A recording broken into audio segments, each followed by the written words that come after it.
Olá, sejam muito bem-vindos ao nosso canal.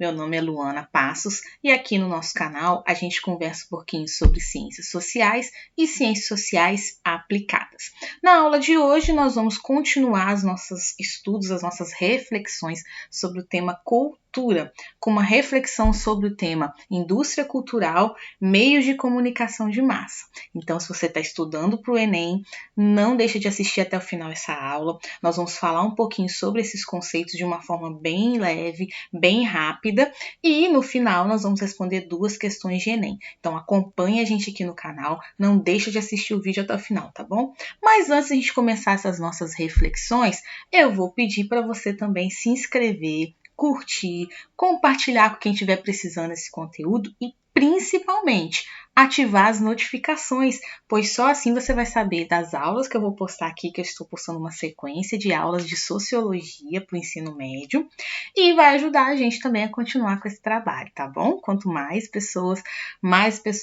engajadas, mais a gente consegue fazer um conteúdo bacana para vocês, tá bom? Então vamos lá. Nas nossas aulas anteriores, nós falamos um pouquinho sobre cultura, sobre teóricos que falam deste tema, sobre alguns conceitos relacionados a esse tema. Beleza. E na última, especialmente, assista o nosso card aqui, a gente falou da relação da cultura com a ideologia. Nós falamos um pouquinho sobre o que é ideologia, desmistificamos um pouquinho esse tema, as pessoas às vezes têm uma ideia equivocada sobre este assunto, e assim como a palavra cultura, ideologia tem várias definições. Se você perdeu a aula anterior, então não deixe de assistir. Vamos lá. Mas de uma forma geral, a gente pode dizer que ideologia é um conjunto de ideias e de valores que orientam o nosso comportamento e as nossas decisões. Beleza. E a cultura também está envolvida nessa questão dos valores, dos comportamentos. São conceitos diferentes, mas eles estão relacionados. Se a ideologia influencia no nosso comportamento e se a cultura também está relacionada com o comportamento, então elas têm uma relação entre ideologia e cultura. Beleza. Então, os produtos culturais, lá na primeira aula de cultura eu falei um pouquinho sobre a cultura mercadoria. Então, volta lá para você assistir. Então, os produtos culturais, eles também estão carregados de ideologias. E os processos culturais, eles são fundamentais para a gente entender, então, essa forma de se comportar e de enxergar o mundo. Beleza. Então, por exemplo, vou dar 2 exemplos aqui para vocês. Quando a gente fala de cultura popular, que é o exemplo 1, e quando a gente fala de cultura erudita, a gente está falando de tipos de cultura, classificações carregados de valores ideológicos. O que eu considero popular? O que eu considero erudito?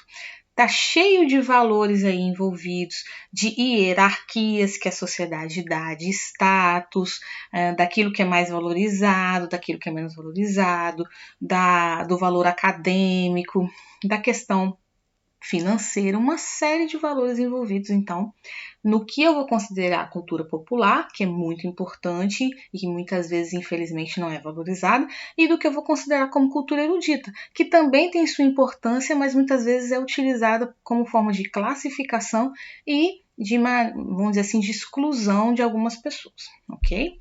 Então, na análise dessas relações sobre ideologia e cultura, um tema muito relevante, impossível da gente deixar de analisar nos tempos atuais, principalmente nesse contexto da pandemia, que isso que a gente vai falar agora, né? A indústria cultural está tendo um papel assim gigante, tanto para informação sobre a doença, quanto para a desinformação sobre a doença, quanto para conectar as pessoas que não podem se relacionar presencialmente. Então, para a gente entender os reflexos da pandemia no nosso cotidiano, é impossível que essa análise ela desvincule da indústria cultural, dos produtos culturais dessa indústria. Então, essas relações entre cultura de massa, indústria cultural, meios de comunicação de massa, é que a gente vai refletir um pouquinho sobre nessa aula, tá bom? Então, Não deixa de ir até o final com a gente. Vamos lá, qual é o nosso roteiro da nossa aula de hoje, então? Eu fiz essa pequena introdução aqui para você poder entender e a gente vai falar um pouquinho do roteiro dessa aula. Primeiramente, nós vamos falar o que é indústria cultural. Qual é o conceito de indústria cultural? Qual é a relação entre cultura de massa e meios de comunicação de massa? Vamos fazer um mapinha conceitual, na verdade fiz 2 mapinhas, de autores e conceitos relacionados a essa questão da cultura, da ideologia e da identidade cultural no século XXI, especialmente ultimamente, né? Mais recentemente. E vamos responder 2 questões de Enem, ok? Então, esse é o nosso roteiro principal. Beleza, então primeira coisa que a gente combinou aqui, que eu vou dizer para vocês o que é indústria cultural. Então, peguei uma definição de um livro de sociologia do ensino médio, depois no final da aula eu vou dar as referências, que vai falar que a indústria cultural é a produção em massa de bens culturais como mercadoria, com base na padronização verificada em qualquer outra produção industrial. Então, se você estudou sobre Revolução Industrial, você sabe do que eu estou falando, né? A padronização dos produtos é que vai fazer com que esses produtos sejam produzidos em massa. Então, a indústria cultural é essa produção em massa de bens culturais. É o modo de produção, vamos dizer assim. Geralmente, a gente confunde indústria cultural, meios de comunicação de massa e cultura de massa. Esses são conceitos relacionados uns com os outros, porém eles são diferentes. Então, para vocês poderem entender melhor um pouquinho a diferença entre esses 3 conceitos, eu contrapus aqui para vocês a cultura de massa versus os meios de comunicação de massa. Então, o que eu vou chamar de cultura de massa? Ela é uma cultura que ela é gerada no interior dessa indústria cultural que produz esses bens culturais padronizados, mas ao contrário do que a gente associa, por exemplo, à cultura popular que vem do povo, ou à cultura erudita que vem das classes eruditas, essa cultura de massa, ela não é produzida pelas massas, ela é produzida para as massas. E os meios de comunicação de massa são os veículos de comunicação destes produtos, né, que vai ser, por exemplo, a televisão, o rádio, o cinema, a internet, os jornais, etc. E papel relevante, né, muito relevante ultimamente, que é das redes sociais. Então, vamos lá. Se cultura, a gente já vem estudando aqui há bastante tempo vários conceitos, mas de uma forma geral a gente fala que a cultura é produzida no nosso dia a dia, no nosso cotidiano. Como que ela vai ser produzida industrialmente? Como que ela vai ser um produto industrial padronizado? Bom, como que a cultura de massa é produzida por essa indústria e como que ela é transmitida por esses meios de comunicação de massa? Então, entenderam? Então, nós temos uma indústria, no interior dessa indústria nós produzimos uma cultura de massa a partir dos seus produtos e ela é transmitida, boa parte desses produtos, é transmitida por esses meios de comunicação. Para entender isso, como que isso se dá, por que esses produtos alcançam tanto as pessoas, apesar de não serem produzidos por elas, é que os estudos sociológicos se dedicam às análises dessa indústria cultural. A gente tem diferentes perspectivas, umas mais e outras menos críticas ou pessimistas. Nós temos diversos estudos sociológicos sobre essa indústria. Mas no cerne deste conceito, nós temos uma visão mais crítica. Então, primeiramente, nós tivemos uma análise mais crítica dessa indústria cultural. Então, o que acontece? Quando cai na prova, dificilmente, quando cai no Enem, dificilmente, pelo menos historicamente, nas edições anteriores, geralmente quando cai indústria cultural, você já fica com uma predisposição, já olhe que a tendência é de um olhar crítico. Este conceito, indústria cultural, ele foi produzido, ele foi cunhado inicialmente na escola de Frankfurt, que eram autores marxistas, então eles eram autores críticos. Então, quando você vê esse conceito, você associa questões críticas. Posteriormente, mais recentemente, com os efeitos de outros produtos dessa indústria, com o avanço das redes sociais e todos os seus reflexos na sociedade, nós temos teorias menos críticas a respeito das redes sociais, por exemplo, ou do papel da internet. Ok? Eu vou falar um pouquinho sobre isso de uma forma bem resumida, só para você conhecer mesmo e ter uma noção dessa discussão, ok? Mas lembrando que, inicialmente, a primeira vez que esse conceito foi utilizado é de uma perspectiva mais crítica, ok? Então, guarda isso com você. Beleza. Então, nessa perspectiva mais crítica, a indústria cultural, qual é a análise? Ela produz uma massificação de saberes e padrões de comportamento. Então, através desses produtos que ela divulga pelos meios de comunicação, esses produtos, segundo os autores críticos, eles interessam às classes dominantes. Então, as classes dominantes vão, de certa forma, criar uma referência através desses produtos que vai ser adotado pelas classes dominadas. Isso vai servir para manter uma certa alienação das classes dominadas, para manter, por exemplo, o que eu falei com vocês, lembra quando a gente falou que Karl Marx fala da ideologia como uma falsa consciência? Então, na última aula a gente falou um pouquinho sobre isso, sobre essa dominação através de valores ideológicos, e a indústria cultural, então, nessa perspectiva mais crítica, né, ela vai servir aos interesses das classes dominantes, de certa forma, manipulando, padronizando os comportamentos das classes dominadas. Ok?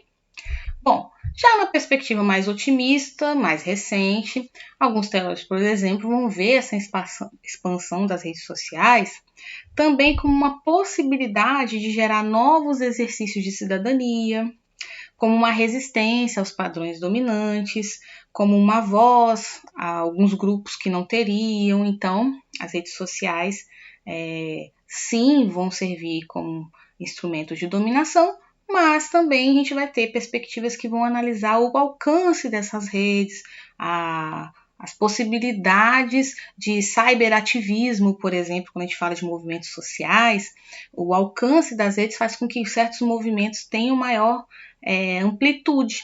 E a gente viu muito isso, né, a partir de agora, com a pandemia, muitos movimentos sociais ganharam muita força, muita repercussão, justamente pelas redes sociais.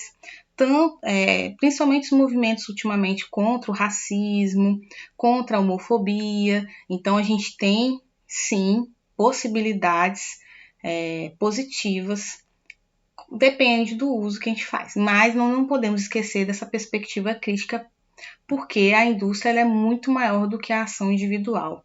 Ela tem um poder muito grande sobre os valores, sobre como que esses valores vão ser transmitidos e tudo mais. Entenderam?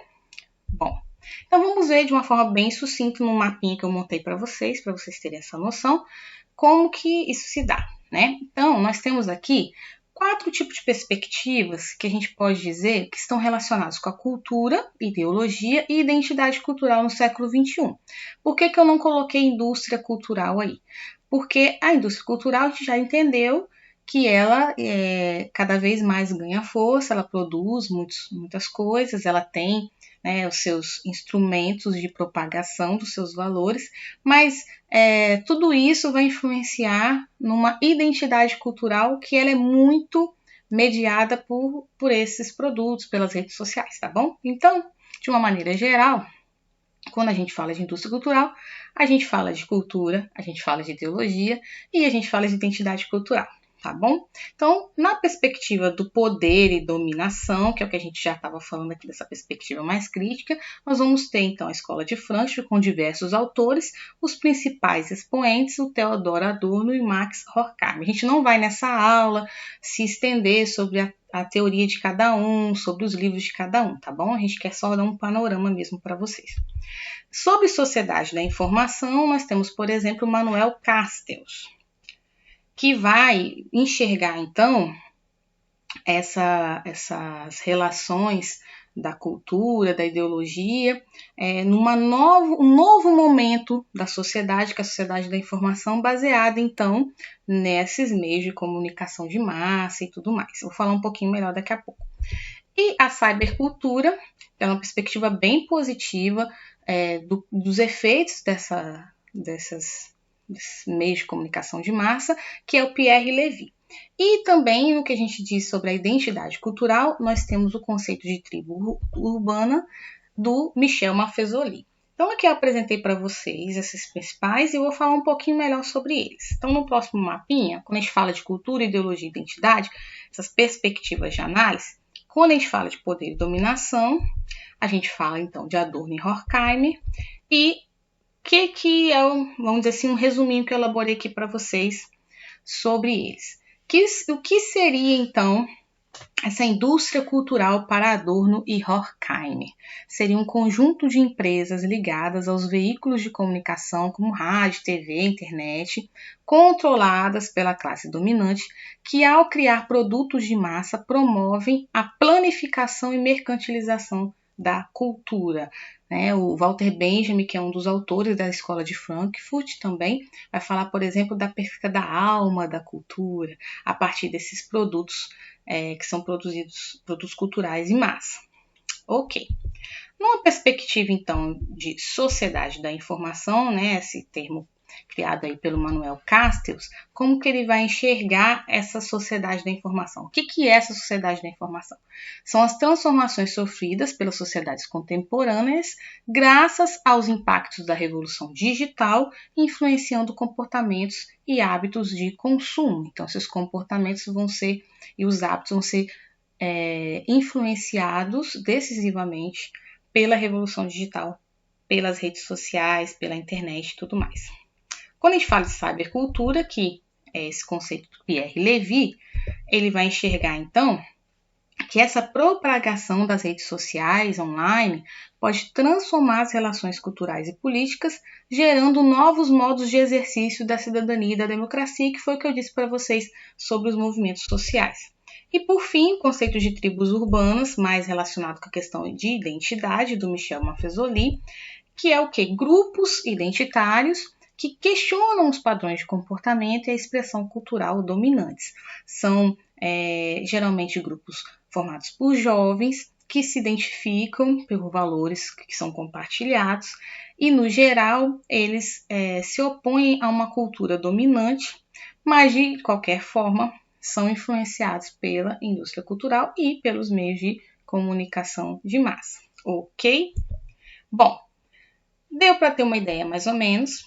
A gente quis trazer esse panorama para vocês. Vale muito a pena vocês se aprofundarem nesses autores, se aprofundarem nesses conceitos. A ideia da aula é uma introdução a esta análise, mostrar que existem várias perspectivas, te dar uma noção para que, caso apareçam questões no Enem, você possa responder e que você também comece a questionar todos esses produtos, qual a influência desses produtos na sua vida, e aí, quem sabe, a gente poder ver de uma maneira positiva a ação nas redes sociais, e essa é a principal função da sociologia, que é refletir sobre a sociedade, sobre os problemas sociais, buscar soluções.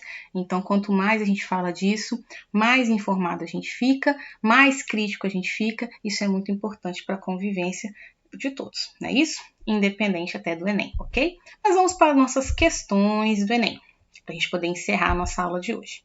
Trouxe aqui para vocês duas questões. A primeira é do Enem de 2016. Ele fala o seguinte: hoje a indústria cultural assumiu a herança civilizatória da democracia de pioneiros e empresários que tampouco desenvolveram uma fineza de sentido para os desvios espirituais. Todos são livres para dançar e para se divertir, do mesmo modo que, desde a neutralização histórica da religião, são livres para entrar em qualquer uma das inúmeras seitas. Mas a liberdade de escolha da ideologia, que reflete sempre a coerção econômica, revela-se em todos os setores como a liberdade de escolher o que é sempre a mesma coisa. Um texto bastante complexo, a gente teria que ler várias vezes, porém, a dica da professora Luana é a seguinte. Eu dou uma primeira lida, caramba, que texto complexo, talvez, mas eu li que esse texto é de quem? Adorno e Horkheimer.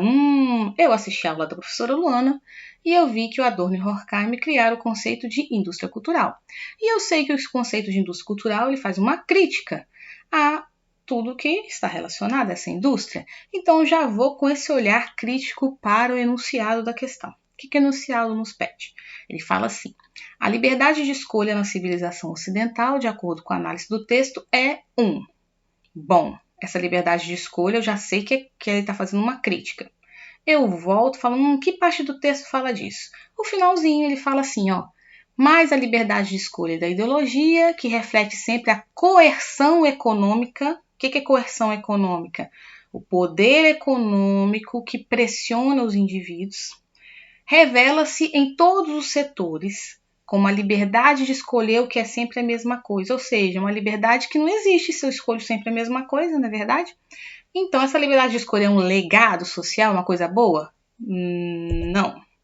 É um patrimônio político? Também não. É um produto da moralidade? Seria uma coisa boa também, então não. É uma conquista da humanidade? Ele está fazendo justamente uma crítica? Também não. É uma ilusão da contemporaneidade? Sim, porque a gente vai lembrar também que Adorno e Horkheimer são autores marxistas e eles vão acreditar então nesse poder ideológico como uma falsa consciência. Ok? Fácil.